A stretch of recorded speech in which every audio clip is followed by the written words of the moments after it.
Oui alors, bonjour à tous, professeur d'UNIF ici, Jean d'UNIF, président de la Covid, qui est donc, je le rappelle, la cellule officielle de vérification des informations douteuses. Une des plus grosses informations douteuses de ces derniers jours, les chiffres. Tellement d'informations, qui croire? En fonction de la source médiatique qui vous donne ces informations, soit évidemment vous allez être rassuré, soit vous allez être complètement terrorisé, apeuré. L'information pour vous apeurer en premier lieu. Durant ce mois d'août, 4 fois plus de personnes aux soins intensifs.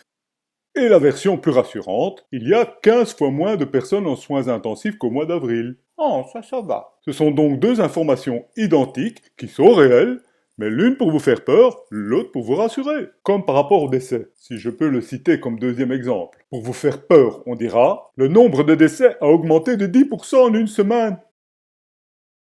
Mais pour vous rassurer, vous entendrez, il n'y a que 2% des décès quotidiens qui sont dus au Covid. Oh ben ça va aussi, hein. À nouveau, deux sons de cloche, ça dépend comment vous recevez l'information et comment vous l'interprétez. Mais, encore une fois, ces informations sont réelles. Les chiffres les plus manipulables et les plus anxiogènes pour l'instant, c'est les nouveaux cas détectés. Rappelez-vous évidemment, lors de la première vague, nous ne faisions aucun test à grande échelle puisqu'il n'y en avait pas. Les tests? Quels tests? Vous étiez malade, des gros symptômes de Covid, vous veniez aux urgences, on vous testait, vous étiez positif. À cette époque, 100% des cas étaient positifs. À la différence de maintenant, où nous testons tout le monde. Que tu tousses ou que tu tousses pas, tu peux te faire tester. Même si maintenant tu as perdu l'odorat parce que tu sens plus ton propre pet, tu peux te faire tester. Donc si on vous dit aujourd'hui il y a 500 nouveaux cas, de 1, ça dépend évidemment du nombre de tests total qu'on a fait sur la journée, ça peut être 10 000, 20 000, 50 000, 100 000, ça on ne sait pas. Et de 2, comme tout le monde est testé, maintenant il y a beaucoup de jeunes aussi qui sont asymptomatiques, donc ils peuvent très bien être testés positifs,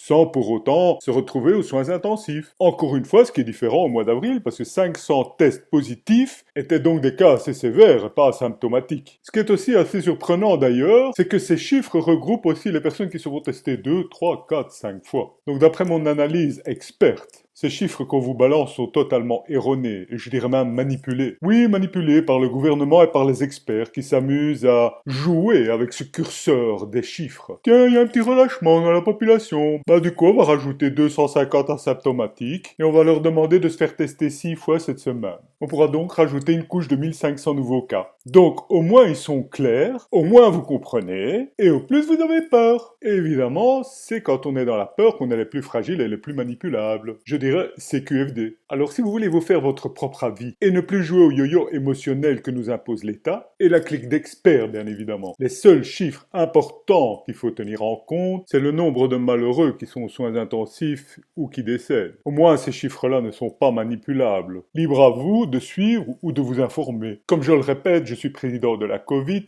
et mon seul but était de vérifier évidemment toutes ces informations douteuses. Et rappelez-vous, on ne peut pas résoudre l'équation différentielle car les constantes sont variables. Je vous laisse là-dessus. À bientôt.